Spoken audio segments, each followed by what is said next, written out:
Olá, nós estamos estudando o livro de 1 Coríntios, bora lá?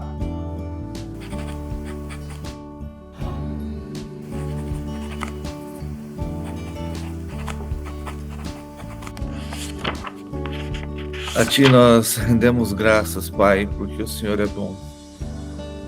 Obrigado, Pai, por Tua fidelidade, pela Tua graça, pelo Teu amor, pelo que o Senhor é em nossas vidas. Louvado, exaltado, engrandecido seja o Senhor. Porque até nos pequenos detalhes o Senhor tem cuidado de nós. O Senhor tem ministrado aos nossos corações, o Senhor tem falado conosco. Toda honra, toda glória e todo poder sejam dados a Ti, Pai.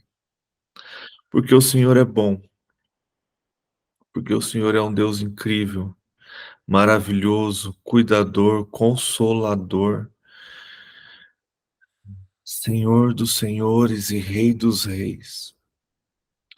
Santo, santo, santo é o Senhor, Deus Todo-Poderoso, Criador de todas as coisas.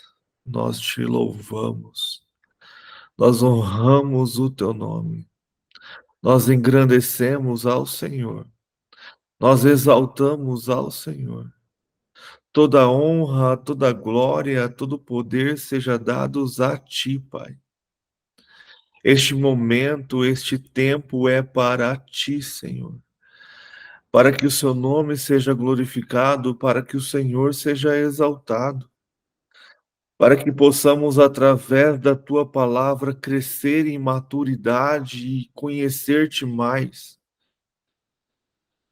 Capacita-nos, Senhor. Nos enche do Teu poder, nos enche do Teu Espírito.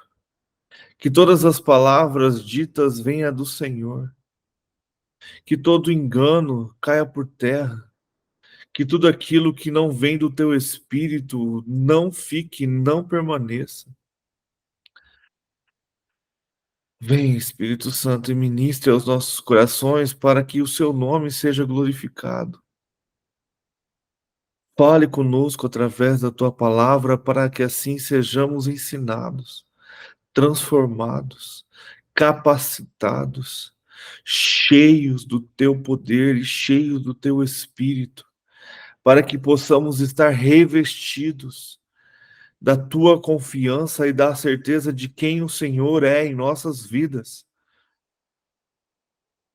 Que possamos ter a compreensão de todas as coisas. Derrama, Espírito Santo, sobre as nossas vidas os Teus dons. Dons de sabedoria, conhecimento, profecia, fé, milagre, cura, discernimento de espírito, língua, interpretação, dom de serviço, dons ministeriais como de pastoreio, evangelismo, mestre, profecia, apóstolo, que o Senhor nos use conforme a tua vontade e o teu querer e aonde o Senhor quiser. Como disse Samuel, eis-me aqui. Faça com a nossa vida conforme a tua vontade e o teu querer. Nós queremos andar nos teus caminhos. Nós queremos deitar em verdes pastos. Nós queremos andar nas veredas da justiça. Nós queremos estar contigo o tempo todo, porque quando passarmos pelo vale da sombra da morte, não temeremos mal algum, porque sabemos que tu estás conosco. Sabemos que o Senhor é um Deus consolador, um Deus amoroso, um Deus que transforma, um Deus que cura, um Deus que reage. Louvado seja teu nome, Pai. Só o Senhor sabe a luta de cada um aqui e daqueles que estão no grupo também, Pai. Só o Senhor sabe a luta de muitos que não estão entrando. Só o Senhor sabe as dores, as dificuldades, Pai. Só o Senhor sabe o que essas pessoas estão passando. Só o Senhor pode interagir, só o Senhor pode curar, só o Senhor pode consolar, só o Senhor pode transformar. A tua glória seja louvado, que o Senhor seja sempre exaltado, que a sua bênção, sua presença esteja sobre a vida de cada pessoa, tantas que estão presentes como aquelas que por algum motivo não entraram. Que o Senhor esteja transbordando, Pai, sobre estas vidas. E que o Senhor também esteja incomodando aqueles que têm dado lugar ao sono.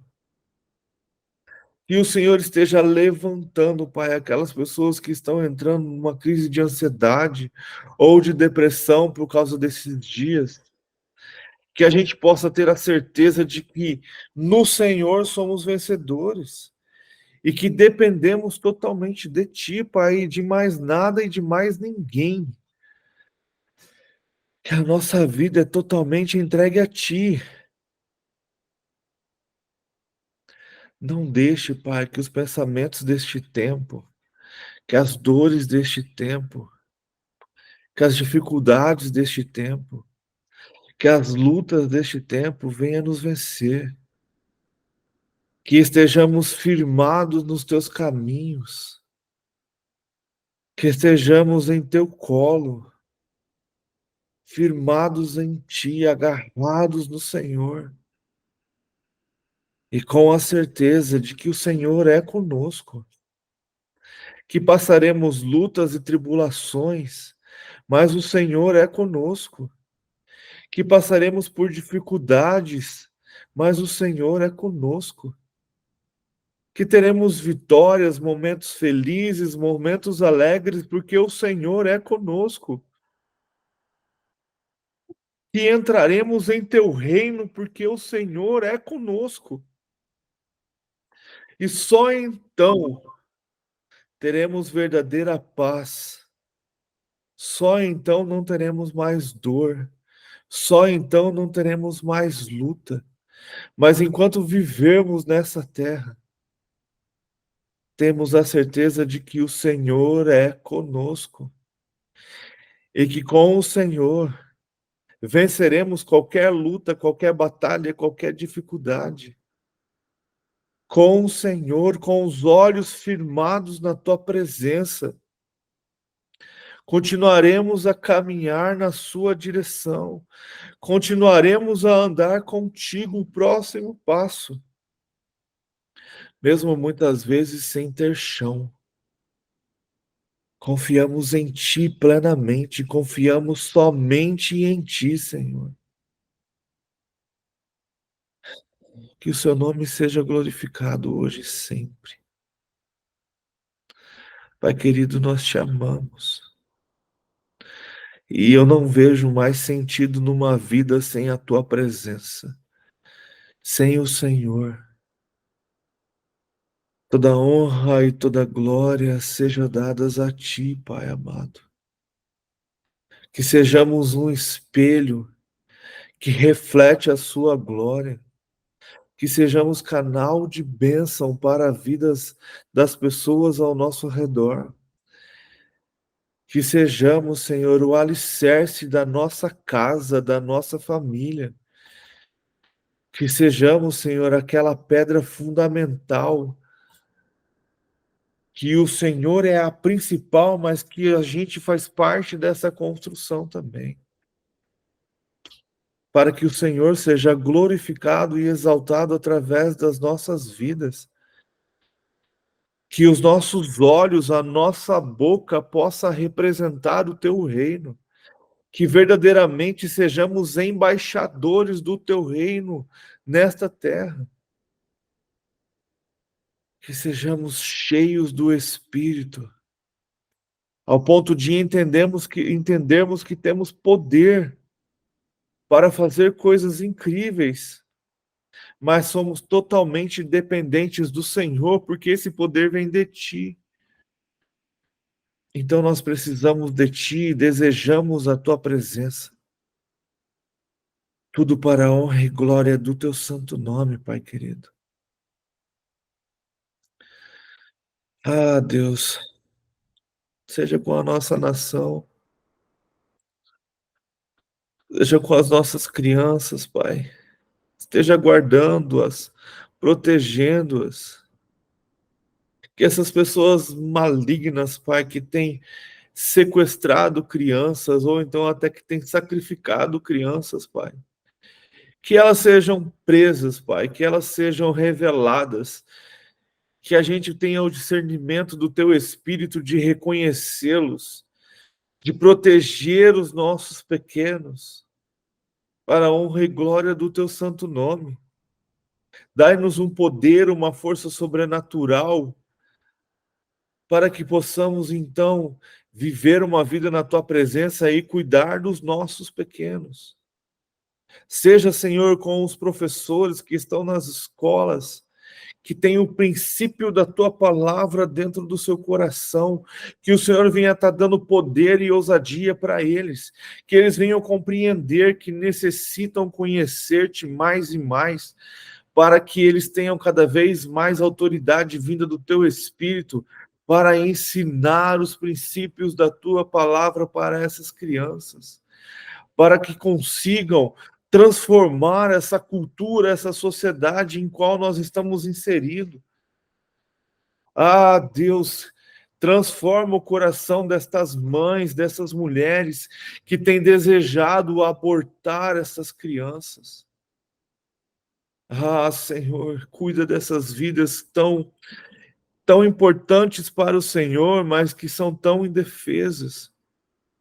Transforma a mente e o coração destas mulheres, que elas sintam um amor tão grande por essa criança, como o Senhor sente por nós.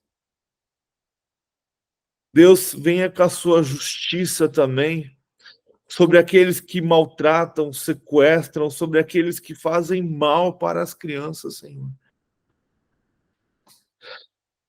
Como algum que a gente vê que tira o sustento do pai sem pensar nos filhos. Age, Senhor, com o teu poder, com a tua justiça, desmascara, derruba, Senhor, para a honra e glória do teu santo nome, para que o Senhor seja glorificado, para que o Senhor seja exaltado, para que esta terra veja que há um Deus todo-poderoso, soberano sobre ela. Nós sabemos, Pai, que é momento de dores, que é o início de uma tribulação. Nós sabemos que há momentos de caos. Nós sabemos que esses dias virão e estão chegando para que o Senhor venha.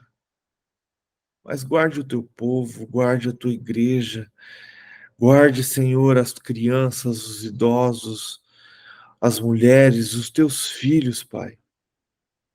Aqueles que são para ir para a batalha, que o Senhor os capacite, derrame o poder do teu Espírito, derrame a unção de Elias, como diz a sua palavra.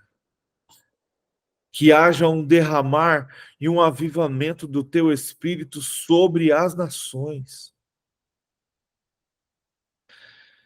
E aí sim, Senhor, traga paz para Jerusalém, paz para o Oriente Médio e paz para este mundo.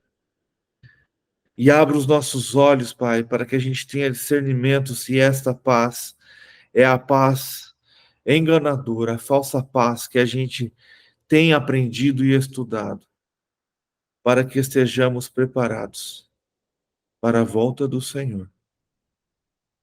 Se a gente vai antes, depois, no meio, não importa. O importante é que nós queremos estar prontos para a sua vinda, preparados para todas as coisas. Se for para subir, se for para nos esconder ou se for para lutar, que o Senhor esteja nos capacitando, que o Senhor esteja nos enchendo com o poder do teu Espírito, para que possamos viver esses dias no Senhor e para o Senhor, não se importando com mais nada além do Senhor. Nos ensina, Senhor, a ensinar isso aos nossos próximos, aos nossos familiares, aos nossos queridos, que mais importante que tudo é o Senhor. Receba, Senhor, a nossa oração, receba a nossa vida, receba os nossos corações. E vem, Pai, com o teu reino. Nós te aguardamos, Senhor Jesus. Vem para o teu reino. Em nome de Jesus. Amém. Bom dia, Beth. Bom dia a todos. Bom dia, Beth. Bom dia.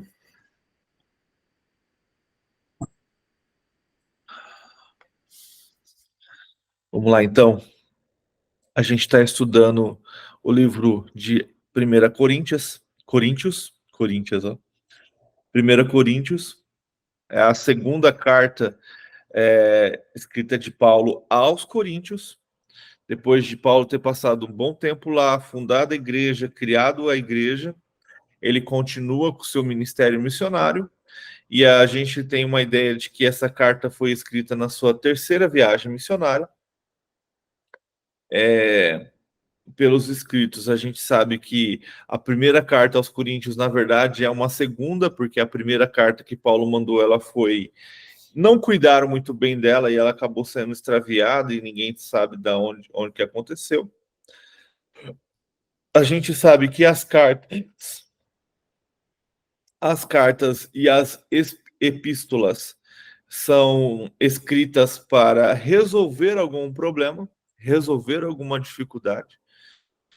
Cartas são escritas para as igrejas e epístolas são escritas direcionalmente para alguém. Então a gente tem Paulo, então, tendo que resolver um problema dentro da igreja de Corinto, e a gente está vendo esses problemas, que a gente vê que é problema de falta de espírito, mesmo eles tendo vários dons espirituais, eles não entendem o poder do Espírito, soberania, soberba, divisões. A gente vai ver que também mais para frente que tem problema com sexualidade, tem problemas ali vários que está acontecendo dentro da igreja de Corinto, por causa, muitas vezes tem a ver com o local. Mas é interessante que esses problemas que Paulo está lidando lá há quase 2000 anos, né? A gente continua lidando com eles ainda. E isso, então, traz para nós esse crescimento e esse entendimento. E então a gente está vendo ali Paulo, depois de ter fundado a igreja, passado os seus ensinamentos, que eu acredito que ele ensinava ali sobre o evangelho do reino, que ele ensinava que Jesus estava nas escrituras do Antigo Testamento, em suas narrativas, que Jesus veio para cumprir todas as leis, todas as coisas. Ele não apagou a lei, e sim, ele nos deu a graça para sermos salvos, mas a lei ainda permanece para ser nosso guia, né, de vida. E Paulo, então, ensina também sobre a volta do Cristo e como devemos ter uma conduta de vida. A gente percebe isso nas cartas que Paulo escreve.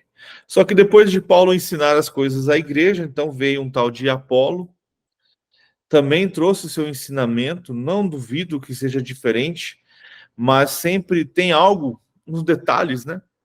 Ou então até a maneira de falar. E aí também vem Pedro também e traz ali um ensino dentro daquela igreja, então começa a haver uma divisão das pessoas falando, eu sou de fulano, eu sou de Beltrano, e isso não é saudável para a igreja. Então Paulo deixa bem claro no segundo capítulo que precisamos ter sabedoria do Espírito. E a gente aprendeu ontem que as pessoas espirituais gostam de falar de coisas espirituais. E as pessoas carnais não entendem as coisas espirituais.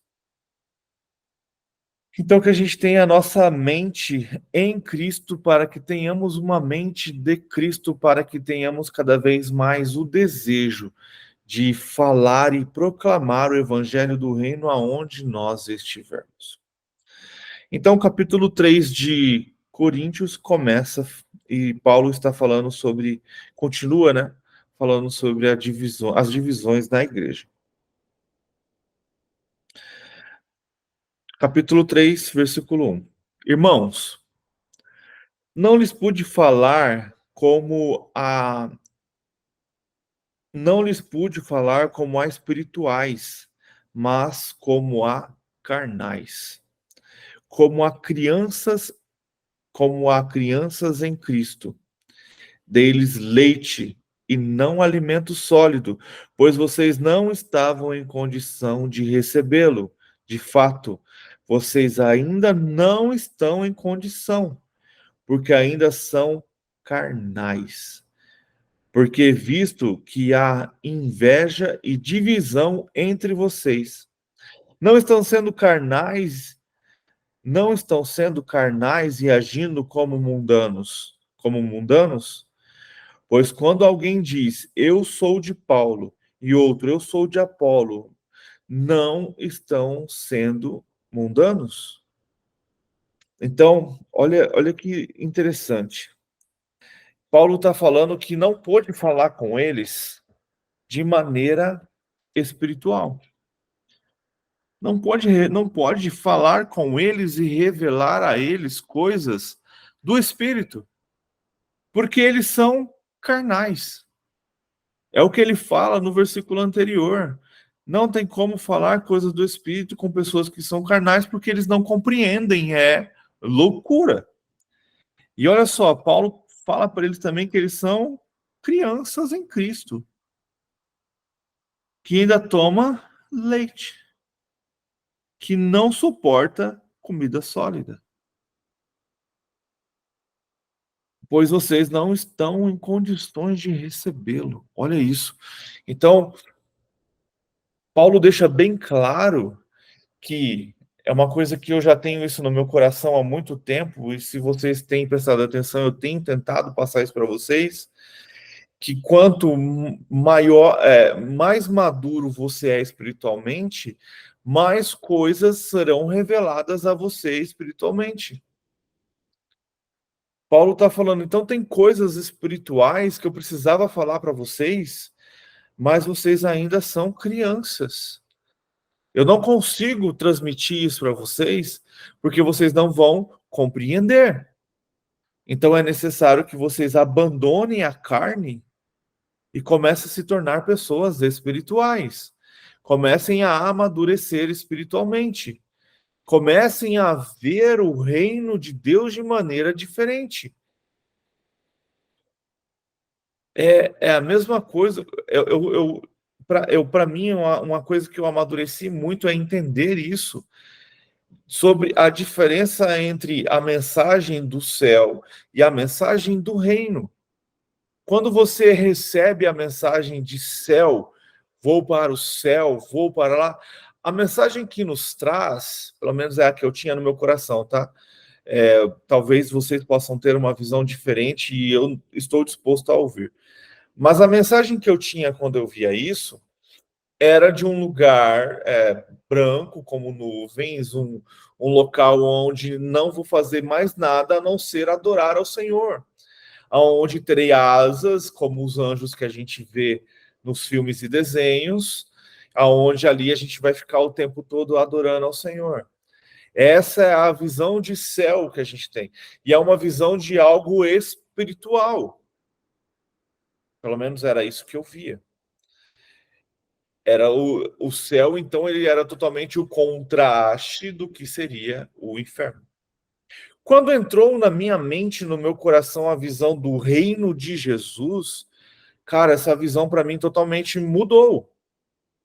De que seremos, na verdade, carne. Um corpo novo e glorificado, mas não só espiritual. Como Jesus é carne. Com um corpo totalmente glorificado, que não ficaremos tocando arpinha nas nuvens, e sim ajudaremos o Rei dos Reis a restituir toda a terra. Então, quando você tem na cabeça de que você vai para o céu para descansar, é totalmente contrário ao que a palavra diz. Nós temos o reino de Deus para reinar com ele, como Adão era no jardim. Adão no jardim tinha o prazer de cultivar e cuidar do jardim. Nós temos essa ideia de cansaço e de trabalho é castigo do pecado de Adão. Então, por isso que nós não gostamos e nos cansamos. Mas, com o nosso corpo glorificado, com a nossa mente transformada, conectada totalmente ao Senhor, quando a gente reconhecer o Senhor plenamente, essas coisas não terão mais importância. Não haverá mais cansaço. Não haverá. Você vai trabalhar por prazer. Eu ouvi uma coisa, cara, que me encheu o coração. Por que Deus? Por que no reino de Deus, mesmo a gente sendo imortal, a gente vê que haverá frutas e animais?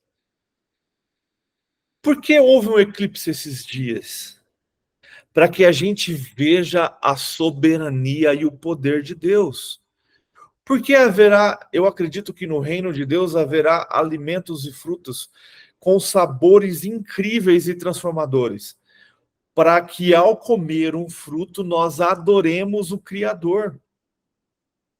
Esse era o sentido de Adão no jardim, para que todas as coisas que ele fazia fosse tão maravilhoso que ele adorava o Criador. Quando a gente pega uma mente, começa a pensar dessa forma, a gente pensa, caraca, Deus criou isso para nós, para que a gente desfrute disso e o adore, porque ele é soberano. Então, esses dias eu estava, para que as estrelas, as galáxias, os universos, se a gente não tem poder para chegar lá? Para Deus mostrar o quanto ele é soberano. Se eu tiver errado, Senhor, me perdoa por essa maneira de dizer, mas trazendo para o nosso português, é como se Deus estivesse exibindo todo o seu poder para nós. Como se ele estivesse mostrando, olha todas essas coisas que eu sou capaz de fazer. Eu acredito que... deixa quieto.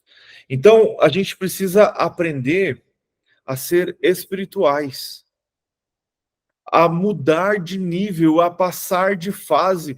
Eu tenho um amigo meu que falava que a nossa vida é como um videogame, que você ganha experiência, aí você tem um chefão. A experiência que você ganhou serve para vencer esse chefão.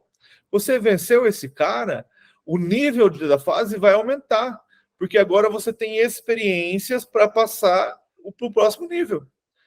E aí, durante essa fase, você vai adquirir experiência para chegar no próximo chefão. Só que se você pular alguma fase, pular algum momento dessa fase, hora que você chegar no chefão, você não consegue vencê-lo. E aí você vai ter que voltar, porque é necessário aprender tudo na jornada. Então a gente aceita. Bom dia, Vanderlei. Bom dia a todos. Então a gente Bom dia. Então a gente aceita a Cristo e já quer pular para o céu. Entende? A gente já aceita a Cristo e fala, agora que eu aceitei Jesus, eu não vou mais para o inferno. Já tá bom para mim. Agora é só esperar o céu. Se for para morrer agora, daqui a 30 anos, eu vou tentar ir na igreja todo domingo, vou tentar fazer um devocional, porque agora eu preciso aguardar o céu. Vou lutar para não mentir, vou tentar correr de toda cobiça, porque eu quero ir para o céu. Eu costumo dizer que existe muito mais além da salvação. A salvação era só o início da jornada. Mas muita gente fica só na primeira fase. E aí, o Eliseu Júnior, ele fala um negócio bem interessante. Ele fala, e aí, cara, no dia do tribunal, a hora que você vê ali aquelas pessoas que verdadeiramente serviram ao Senhor, que entregaram sua vida para Cristo verdadeiramente, totalmente. O Senhor abrindo um livro assim, mais ou menos igual a Bíblia que a gente tem assim, com milhões de páginas mostrando as coisas que você fez. E aí vai ter na sua mão um panfletinho escrito assim: fui salvo, mas não fiz mais nada. E ali você vai ver, cara, mas ninguém nunca me falou que eu precisava fazer todas essas coisas. Sempre me falaram que eu só precisava aceitar a Cristo, ir na igreja domingo, devolver o dízimo, senão eu vou para o inferno, e o devorador vai comer todas as minhas finanças. Me falaram que eu precisava obedecer à liderança, que eu não podia questionar. Me falaram que só isso bastava. E aí o Senhor vai olhar para você e vai falar assim: sabe aquele livro que eu deixei para vocês? Lá não fala sobre isso. Lá fala sobre maturidade espiritual. Deixar de ser carnal. Precisamos crescer. A gente vai ser bebê o resto da vida? Vai chegar no céu como um bebê? Ou vamos chegar no céu como um idoso cujos cabelos brancos é o exemplo de maturidade espiritual? Então, a gente só está no começo, né? Isso é para a gente pôr na nossa cabeça. O que estamos sendo? O que estamos sendo? O que estamos buscando? Qual é o sentido de todas as coisas?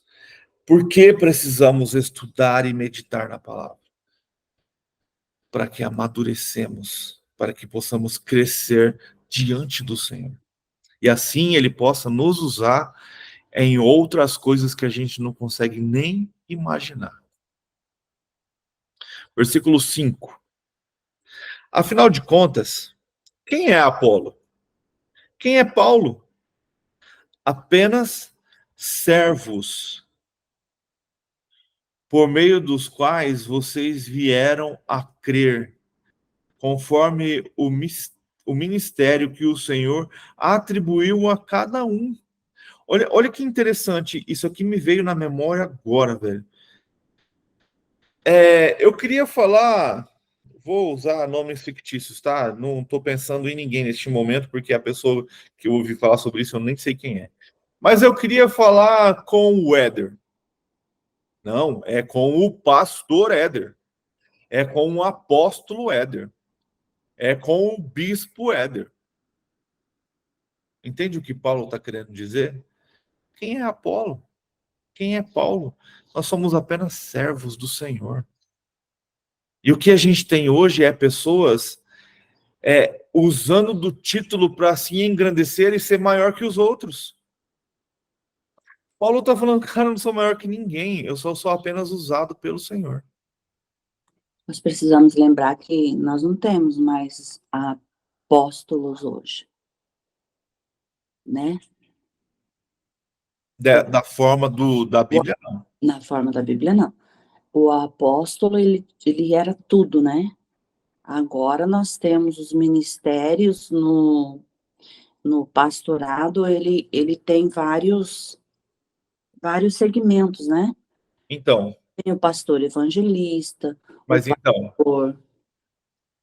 não é bem assim, Beth. Hum. Jesus deixou, na verdade, a igreja foi para este caminho.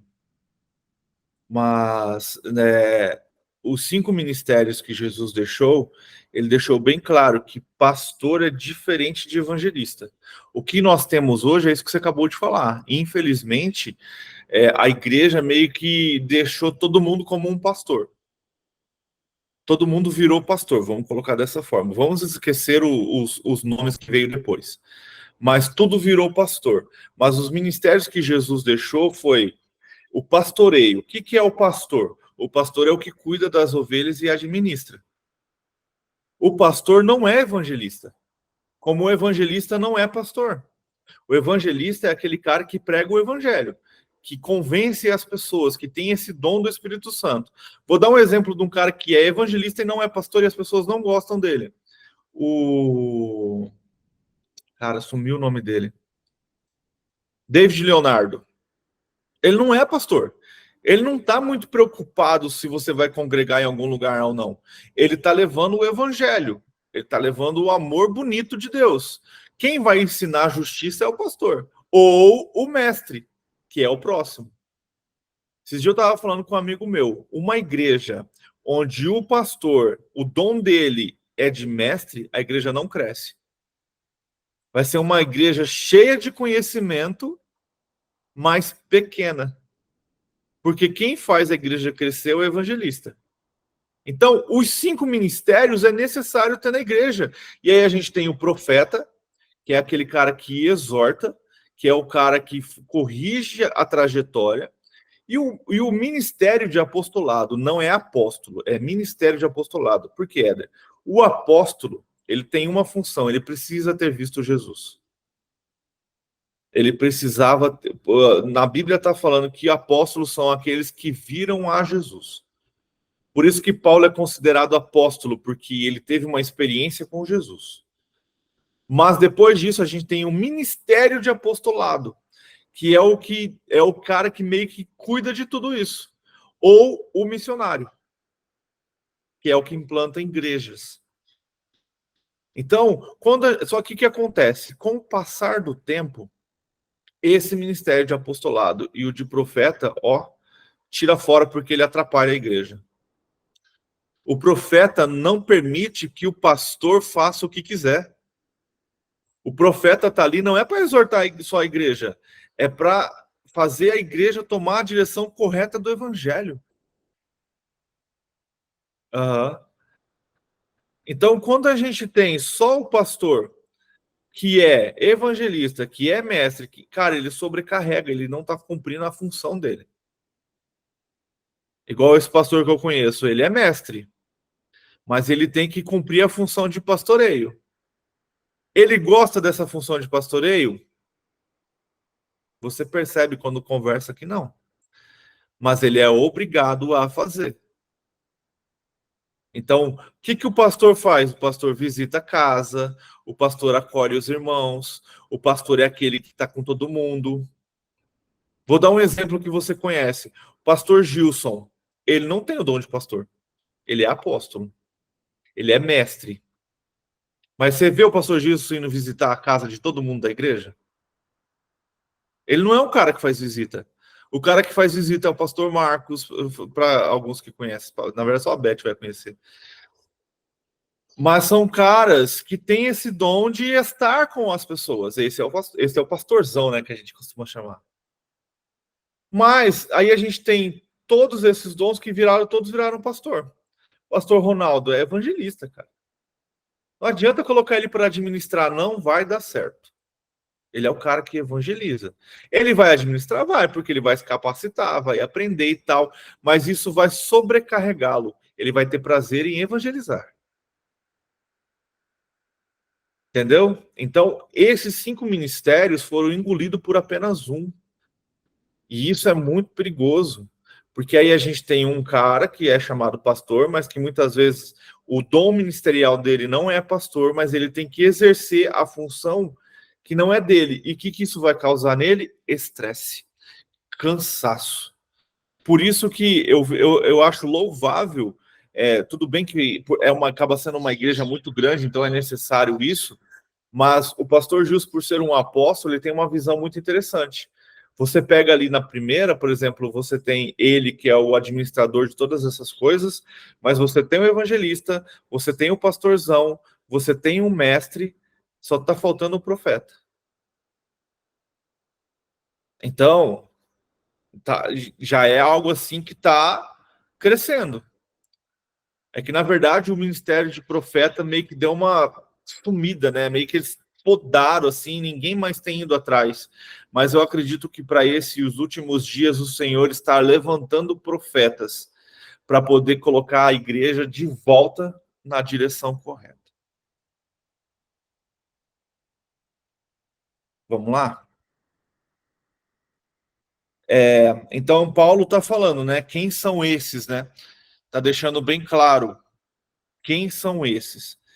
E aí ele continua no versículo 6. Eu plantei, Apolo regou, mas é Deus quem faz crescer, de modo que nem quem planta, nem que rega são alguma coisa, mas unicamente Deus. Então toda a glória é dado a Deus. O crescimento quem traz é Deus, que efetua o crescimento. Versículo 8. O que planta e o que rega tem só propósito, e cada um será recompensado de acordo com o seu próprio trabalho. Engraçado, né? Mas preciso trabalhar para ser recompensado no reino de Deus? Não estou entendendo. Não é só aceitar Jesus e a graça e agora eu vou para o céu, lindo céu, morada dos anjos? Não é essa a ideia? Não, meu filho, você vai ter que trabalhar. Você tem que fazer pelo reino aqui na terra. Porque aí, quando formos para o reino de Deus, cada um será recompensado pelo seu próprio trabalho. Eu não vou ser recompensado pelo que o Diego fez, ou pela que a Beth, ou a Fabiana, ou o Vanderlei fez. Eu vou ser recompensado pelo que eu estou fazendo. E cada um vai ser recompensado pelo que está fazendo. Entende? Então, precisamos entender que precisamos ter prioridades, né? Temos que ter cuidado também, porque aí tem gente que quer só trabalhar para o reino e esquece de algumas coisas. Nossa prioridade é adorar a Deus primeiramente. Deus acima de todas as coisas. Depois a nossa família, cuidar dela e estar presente. Depois trabalho. Aí se é secular, se é da igreja, aí já não me importa mais. Mas Deus e família tem que ser a essência da nossa vida. Deus soberano em primeiro lugar, e a nossa família vem depois. Agora, quando colocamos o trabalho, mesmo que seja ministerial, na frente da nossa família, e muitas vezes até na frente de Deus, porque gastamos mais tempo trabalhando para o ministério do que buscando ao Senhor, toma cuidado, seu trabalho tem algo errado essa sua linha de raciocínio. Versículo 9. Pois nós somos... Espera aí que eu quero falar. Pode falar. Você percebe aqui que ele faz, nesse capítulo, ele faz 3 analogias. Você vê que você já falou sobre o servo. No começo ele vem falando sobre o servo, né? Sim. Falando dele, sobre a imaturidade. Aí depois, agora ele fala de lavoura. Porque aquele tempo tinha muita agricultura, né? Muitos lavradores, tal. Ele vai falar sobre lavoura. E depois ele finaliza falando sobre edifício. Então, todos aqui vai dizer a mesma coisa, né? Que não podemos nos gloriar, que o fundamento de tudo é Cristo. E que tudo é uma construção. Tudo é um processo. Olha que interessante essa linha de raciocínio. Tudo é um processo. Todas essas coisas precisam de um processo para crescimento. E esse processo, quem nos dá é o próprio Deus, né? Esse crescimento. Mas precisamos morrer. Vou colocar assim, a planta. A semente só vira uma planta porque ela morre. Um prédio só é construído porque é cavado, é destruído o que tem em volta para construir-se um alicerce para ele subir. Precisamos de algo que não gostamos de fazer. Isso aí. Vamos lá, 9. Pois nós somos cooperadores de Deus. Vocês são lavouras de Deus e edifício de Deus.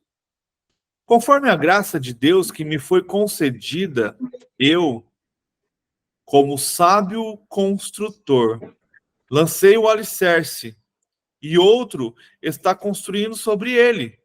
Contudo, veja cada um como constrói. Contudo, veja cada um como constrói.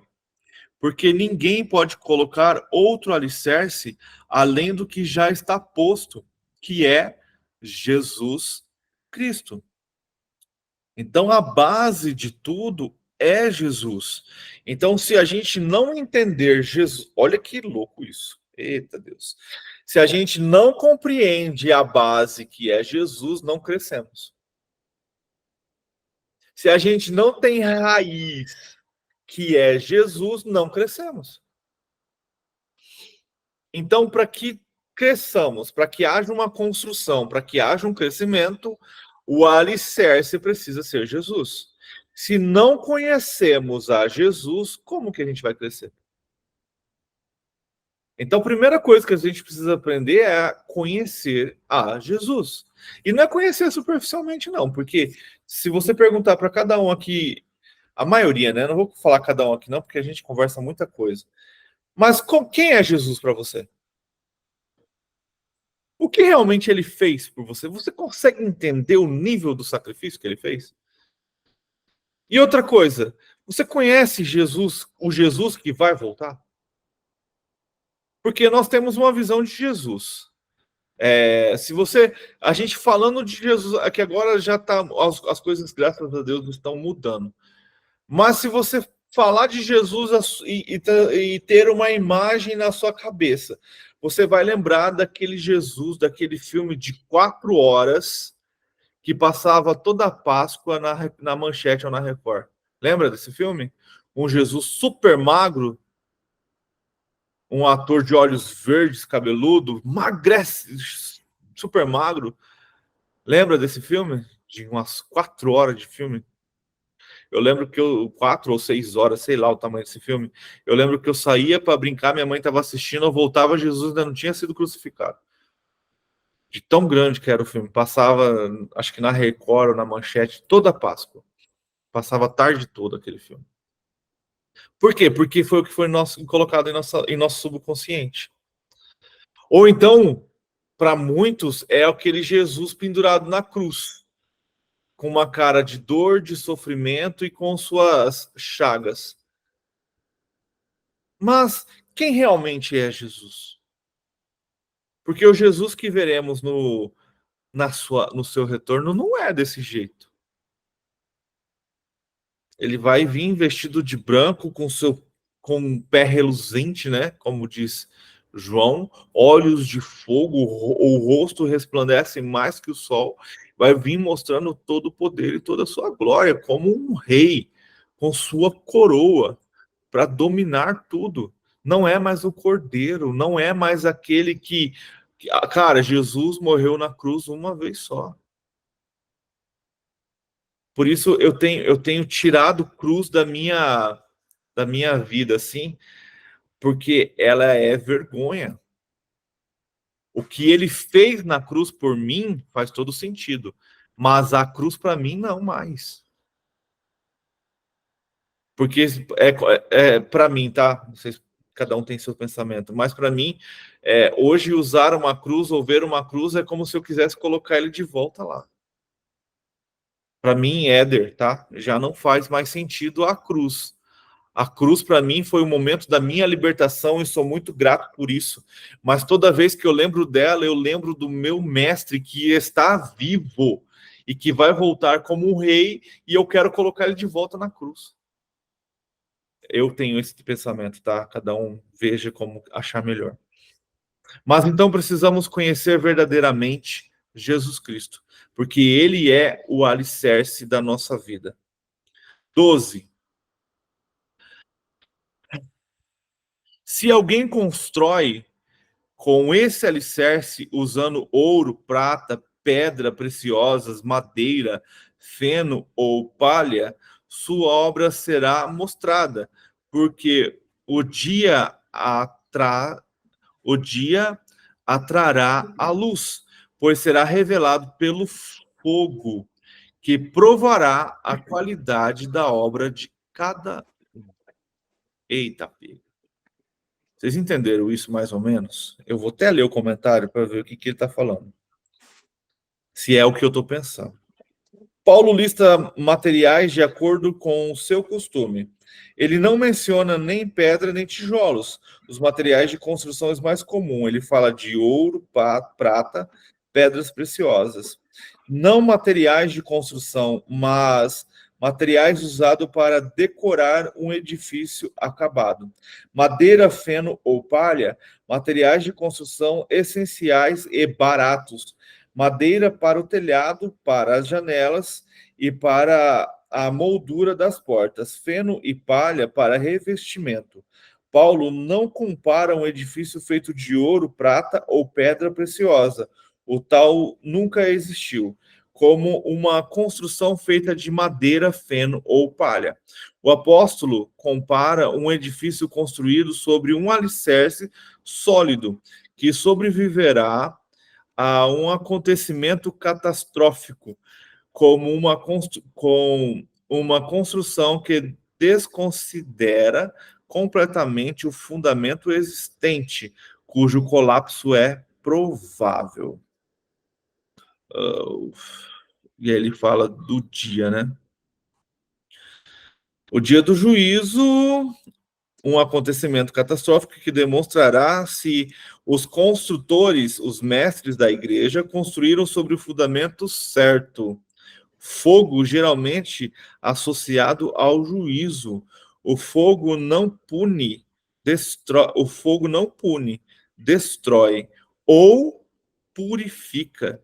Ele manifesta a qualidade da obra dos mestres em relação à edificação da igreja sobre o alicerce do evangelho. Você percebe que dia, esse dia está com letra maiúscula. Sim. Então, esse aí é o dia do juízo final. É o dia, o grande dia, o grande e terrível dia do Senhor. E sabe o que me veio na mente? Por isso que eu fui ler. Ouro, prata e pedras preciosas, eles não são destruídos com fogo.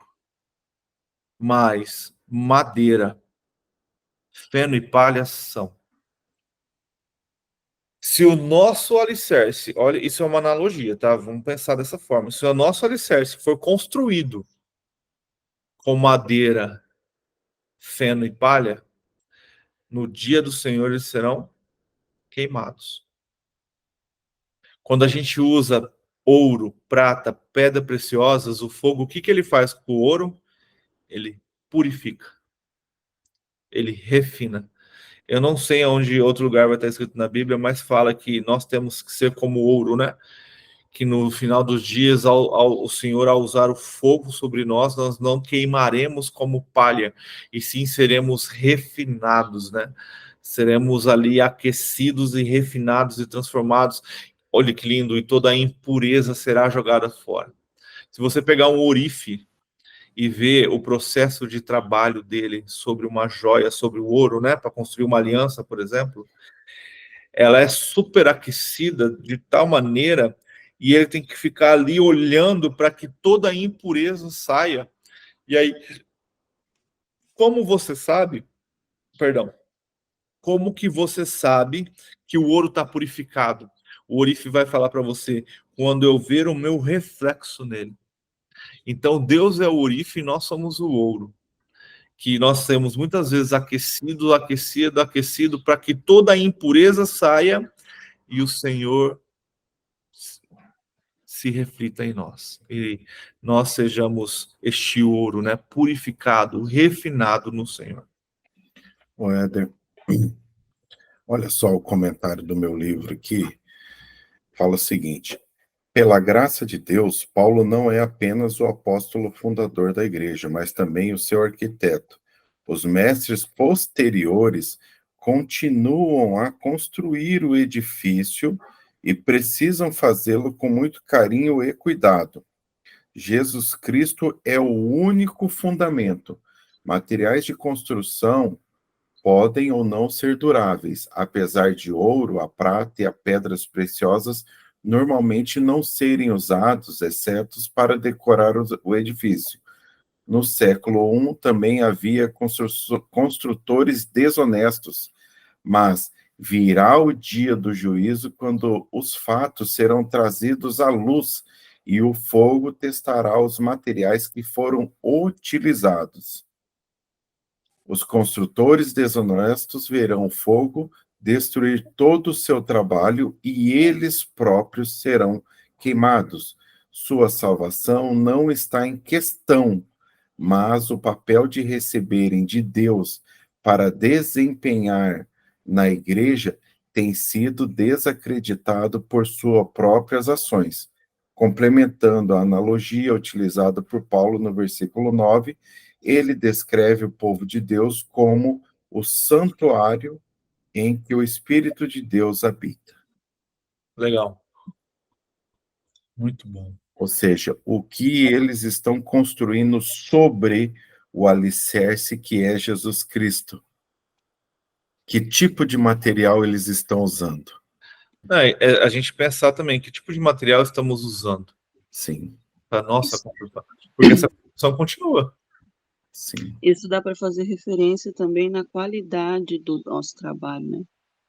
Se ele tem um valor mesmo espiritual, se está alicerçado em Cristo, porque tem coisas que aqui a gente não tem como pesar aquilo que eu faço, que você faz, que Beth faz, que Diego faz, que o Nelê faz, mas eu entendi aqui no 14, né, que aquilo que a gente tem, o peso, a qualidade do nosso trabalho, ele vai ser provado, né? Sim. E se ele permanecer, né, é assim, eu entendi que não é todo mundo que vai ter recompensa, né? Vai ter recompensa realmente aquele trabalho alicerçado em Cristo, e cada trabalho tem o seu valor. Ele quer saber se a pessoa é um material de qualidade, né? É o que a gente vai ver agora nos É um próximos. obreiro fiel, né? E ó que interessante. Isso que Porque, deixa eu terminar. A diferença, eu vou fazer menção daquele quando o Senhor viajou e deixou um trabalho para cada um, né? E aí um desenvolveu, o outro escondeu. Então, eu penso nesse sentido, que está falando em relação ao peso, ao valor do seu trabalho. Uns trabalham e outros dizem que trabalham. é bem isso mesmo. Eu ouvi esses dias um negócio bem interessante sobre isso que você está falando. Muita gente vai chegar no reino de Deus chamuscado ainda. Acabou de escapar do inferno, sabe? Tava já começando a queimar, saiu do inferno. Então esse não vai ter recompensa. Ah, Éder, mas e aí? Olha, ele vai viver no paraíso, de boa. Não dá certo, porque quem vai não volta, não. Você entende? Então ele vai escapar ali no limite, igual o ladrão da cruz. Ele O ladrão da passou na cruz. frente. Passou na frente. Ele só passou na frente, assim. Quase que foi consumido pelo fogo. Mas ele passou e... É igual você tirar uma pessoa de um prédio em incêndio. Você salva ela assim no momento que ela já ia morrer. Mas não terá recompensa. Ele viverá no paraíso de boa. Foi livre da morte eterna. Mas o seu galardão não haverá. Eu penso que aqui ele está falando bastante sobre aqui é mais esse capítulo dos cooperadores, né? Sobre mais quem ensina, mais quem, por exemplo, nós sabemos que quem ensina vai ter uma cobrança maior, tem uma cobrança maior. Porque se está ensinando correto, tudo bem. Se está ensinando errado, sabe que a cobrança é maior, né? Então, ele sempre fala, se aquilo que você edificou vai ser provado, a obra de cada um. Eu estou aqui para eu ganhar curtida, ganhar fama, ou eu estou aqui para fazer a obra de Deus?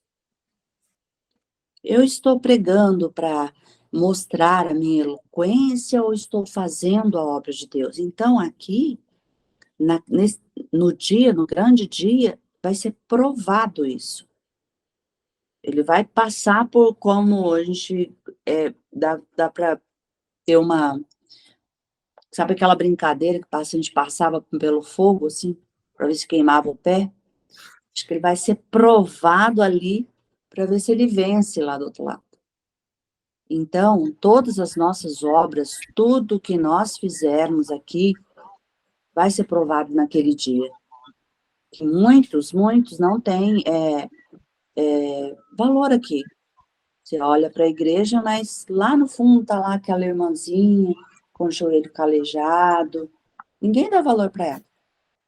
Mas aquela vai ser valorizada. Por quê? Por que quem está lá na frente, que estudou bastante, não vai ser valorizado?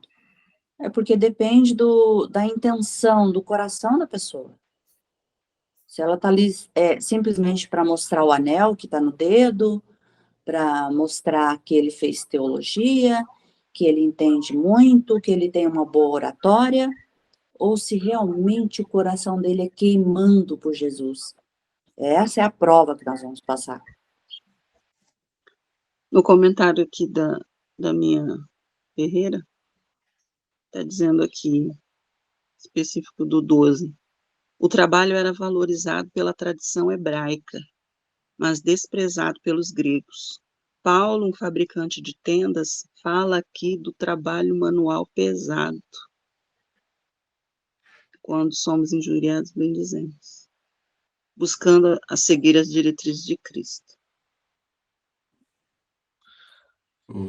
O Fabiano lembrou bem antes aí um pouco que vai permanecer, né, Fabiano? Você falou uma coisa interessante.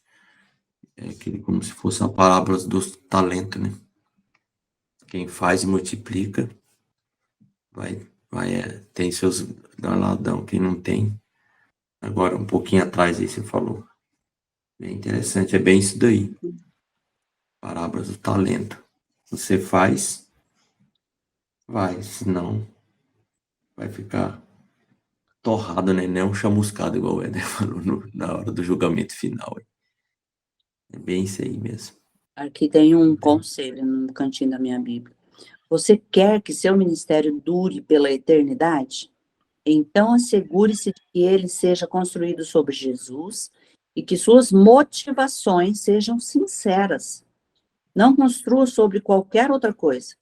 Seja um programa inteligente, sejam relacionamentos ou princípios humanos. Quando Jesus testar seu trabalho com fogo, o que permanecerá? Na realidade, quando ele é a qualidade daquilo que você oferece, né? É a qualidade do seu trabalho. Se ele está basilado em Cristo, né? O galardão, a recompensa virá, sem você se preocupar.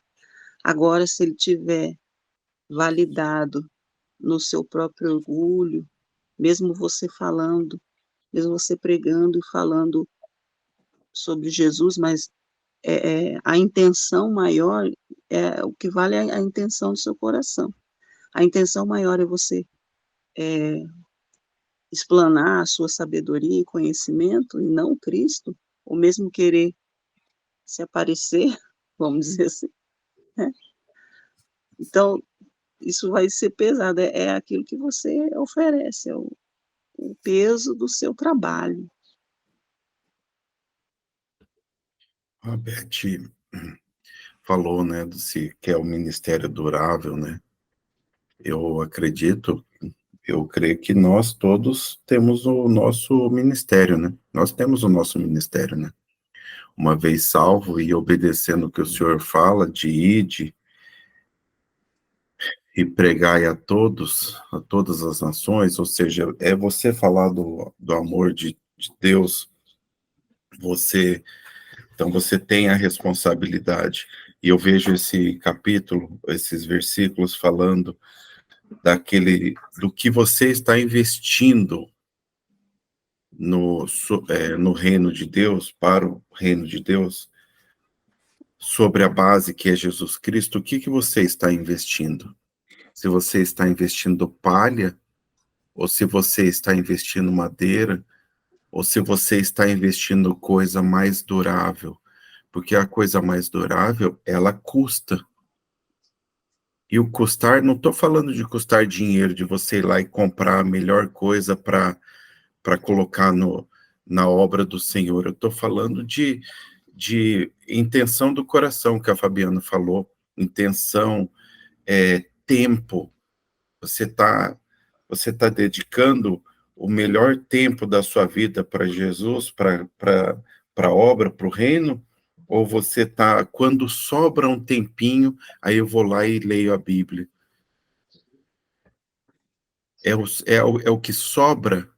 No Então conforto, você tá fazendo uma construção, então, só com o que sobra. a pessoa não Você faz sacrifício nenhum, só faz se sobrar. Isso. E você já viu uma casa feita com coisas que sobram? É um remendo. Ela não fica bonita.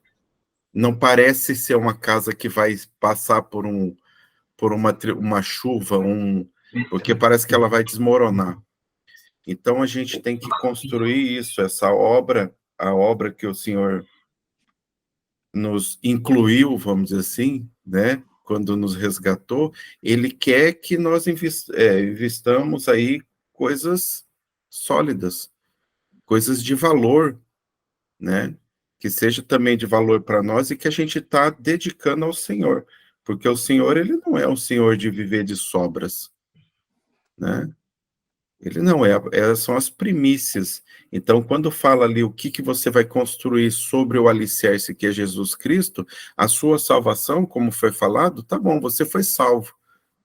Isso basta para você? Ou você vai construir algo a mais em cima do alicerce que é Jesus Cristo? Vai construir para o reino, né? Vamos continuar? 14. Se o que alguém construiu permanecer, esse receberá recompensa.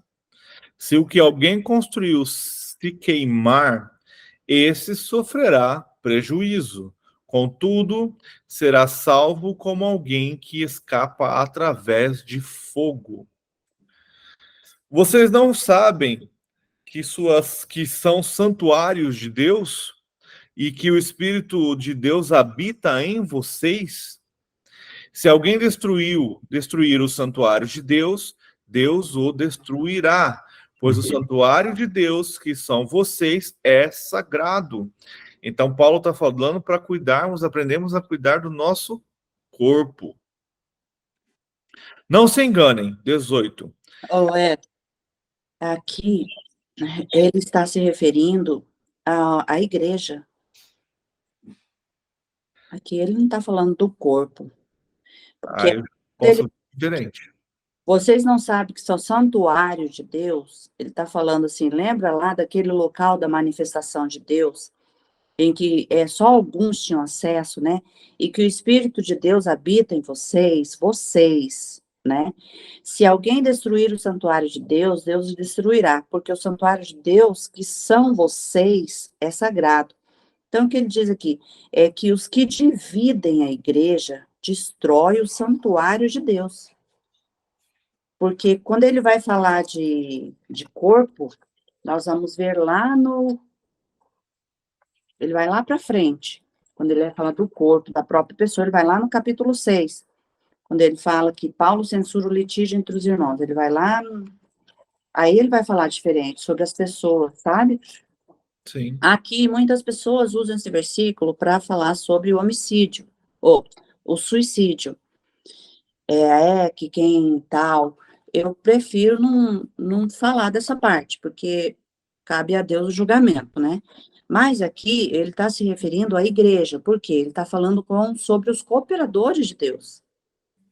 Então, sobre o santuário, a igreja no conjunto. Ó. Vocês não sabem que são santuário, que é o local da manifestação de Deus, e que o Espírito de Deus habita em vocês? Está falando sobre a habitação, sobre o local. Ó. Se alguém destruir o santuário, Deus o destruirá. Ele, aqui, o tempo todo, ele está falando sobre a divisão. Porque o que hoje em dia tem muito? Eles dividem, a pessoa que divide a igreja, ele está simplesmente falando, eu sou. Hoje você encontra muitas pessoas que falam, você é de onde? Você é de onde? E não é isso, não é porque eu sou batista, da Assembleia, você não sei o quê, você não sei o quê. Nós temos que ser de Cristo. Não é ser batista, ser isso, ser de Paulo, de Apolo, não. Ele está falando aqui, o santuário de Deus é um. E é engraçado que quando você dá essa resposta que eu sou de Cristo, as pessoas ficam assim, como assim? Como assim? Que igreja é essa? Eu não conheço essa. Você entendeu? Então, é assim, aqui ele criva bastante, bate bastante na tecla sobre vai ser pesado a mão de quem dividiu o povo de Deus. Você entendeu? Porque o que acontece na divisão? Ah, eu vou com fulano porque ele faz festa. Ah, eu fico ali porque ele é mais famoso, ele estudou mais. E de Cristo ninguém fala o que é ser de Cristo. Então, esse santuário, ele está falando sobre as divisões. Então, vai ser bem... Graças que no último dia não vai ter mais placa. 18. Não se enganem. Se algum de vocês pensa que é sábio, segundo os padrões desta era, devem tornar-se louco para que se torne sábio. Porque a sabedoria deste mundo é loucura aos olhos de Deus, pois está escrito: ele apanha os sábios na astúcia deles. E também o Senhor conhece o pensamento dos sábios e sabe como são fúteis. Então, cuidado quem se acha sábio demais, né? Principalmente ali que ele está contando ali para aquela igreja ali greco-romana, que com certeza havia muitos ali se achando muito mais sábio do que outros, né? Você percebe que ele sempre se baseia no Antigo Testamento? Sim, mas não tem... É uma coisa que a gente perdeu, na verdade, né? Aqui, o versículo, aqui ele apanha os sábios na própria astúcia, está onde? Está em Jó 5:13. Vocês podem anotar aí. E aqui, e aí ele vai falar também lá em Salmo 94 anos, o Senhor conhece os pensamentos dos sábios e sabe que são pensamentos vãos. Isso aí. Aí a gente entende também que tem muita gente que se apoia na sabedoria do outro, né? E aí, misericórdia, né? Então, Nossa, esse aí sabe bastante, vamos na onda dele aí, ó. Presta atenção, segue o mestre. Ele tá lascado. Porque quem tem que ser seguido é Jesus. mas além dessa pessoa pagar esse preço por tal coisa, quem vai pagar bem mais caro é o tal do mestre em aspa, entendeu? É ele que fez o zoe. Cego conduzindo cego. Versículo 21. Portanto, ninguém se glorie em homens. É o que vocês acabaram de falar. Porque todas as coisas são de vocês. Seja Paulo, seja Apolo, seja Pedro, seja o mundo, a vida, a morte, o presente ou o futuro, tudo é de vocês. E vocês são de Cristo. E Cristo de Deus.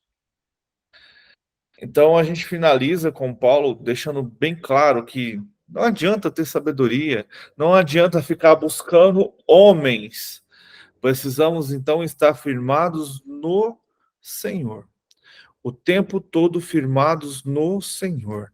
Buscar a sabedoria que é Cristo. Buscar o alicerce mais duradouro em Cristo, que, como o Diego disse, é aquele que vai doer mais, aquele que vai custar mais para você. Às vezes, para você, é tranquilo ir trabalhar, ir para a igreja, ir para algum lugar, mas é terrível ir para um hospital evangelizar. Isso vai te custar. Isso vai ser o ouro que você vai estar colocando na sua construção. Entende? Às vezes, para você, é simples ir para a igreja, mas para aquela pessoa que está desempregada, que mora longe, para ela vai ser sacrifício.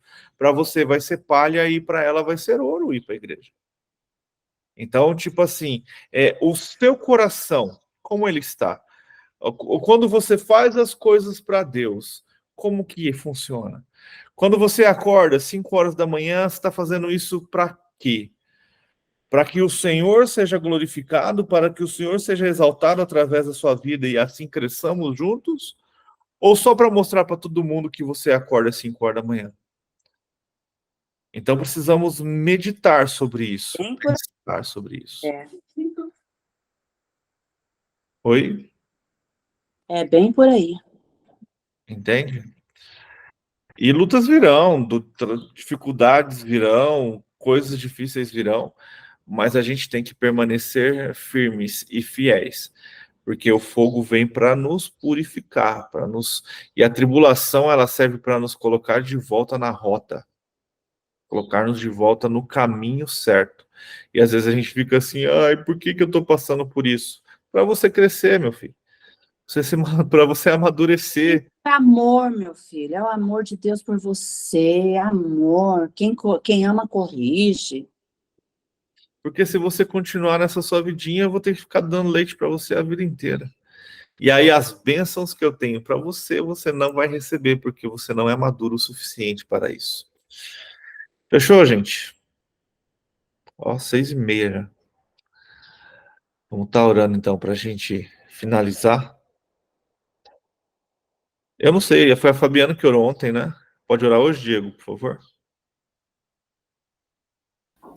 Posso? Amém.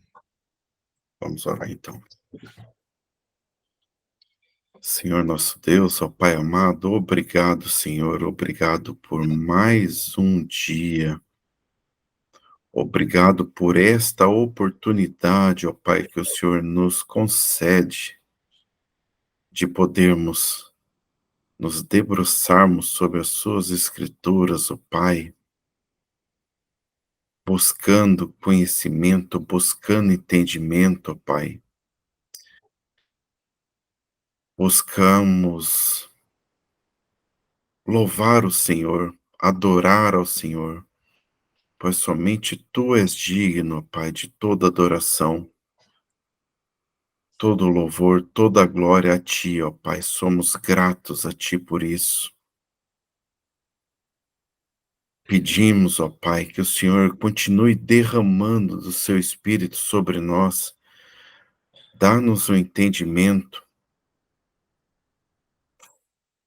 dá-nos a sabedoria daquilo que o Senhor quer dizer aos nossos corações, ó Pai. Modifica o que precisa ser modificado, Pai. Muda tudo aquilo que o Senhor tem desejo de mudar no nosso interior, que o Senhor o faça para a honra e a glória do Seu nome, Pai. Usa-nos como ferramenta para que o Seu nome seja conhecido. Mesmo aquela pessoa que às vezes a gente imagina que mora ao lado, nosso vizinho, nosso colega de trabalho, precisa saber de Ti, ó Pai. Precisa conhecer do Teu amor. Se for da Tua vontade, esteja nos usando para isso, ó Pai. Paizinho, queremos agradecer porque o Senhor tem nos sustentado, o Senhor tem cuidado de nós, o Senhor tem cuidado das nossas famílias, ó Pai. E pedimos, ó Pai, por aqueles que estão passando por alguma dificuldade, estão passando por alguma situação de saúde, ó Pai, que o Senhor esteja visitando neste momento, que o Senhor esteja entrando com a sua provisão, que o Senhor esteja entrando, ó Pai, com os medicamentos, com os profissionais corretos, para que essa pessoa seja curada, ó Pai, se for da Tua vontade.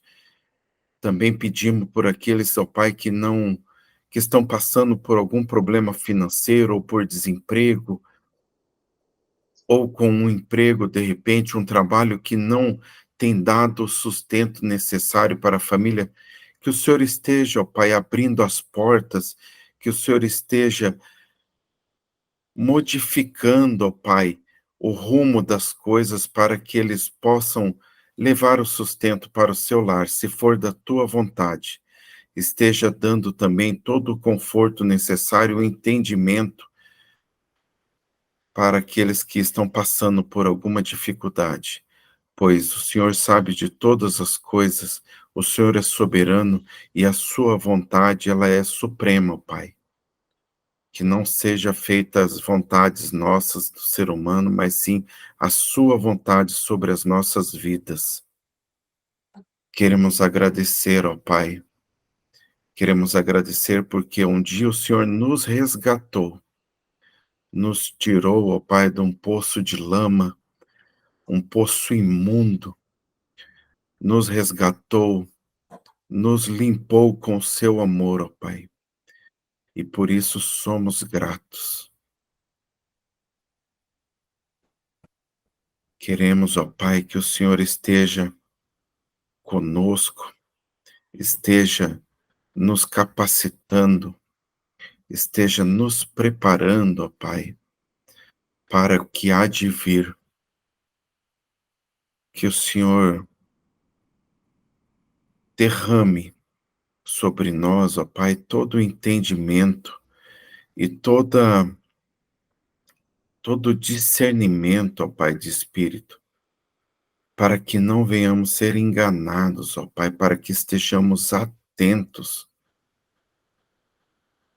às coisas que virão, ó Pai. Esteja nos capacitando.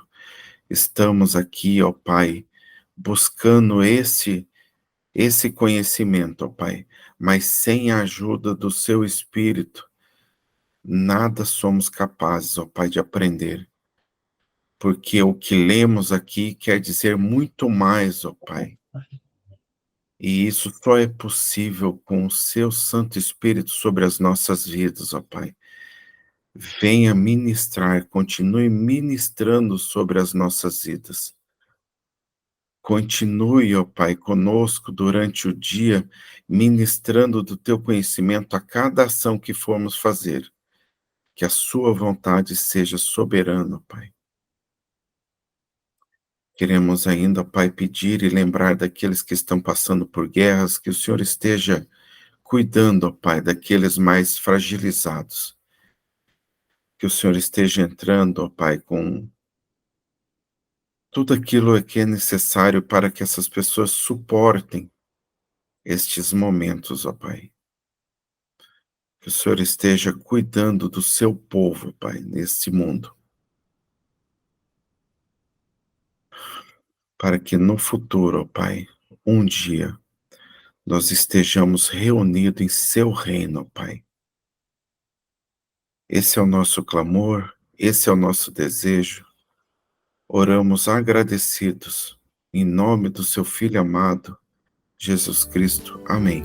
E assim a gente finaliza mais um capítulo da carta de Paulo aos Coríntios. Tem sido muito bom aprender com esta carta e como Paulo tem administrado, né, essa divisão, esses problemas que tem ali e como podemos trazer isso para a nossa vida e aprendermos com ele. Que Deus te abençoe e que ele derrame sobre a sua vida cada vez mais sede de conhecer a palavra de Deus.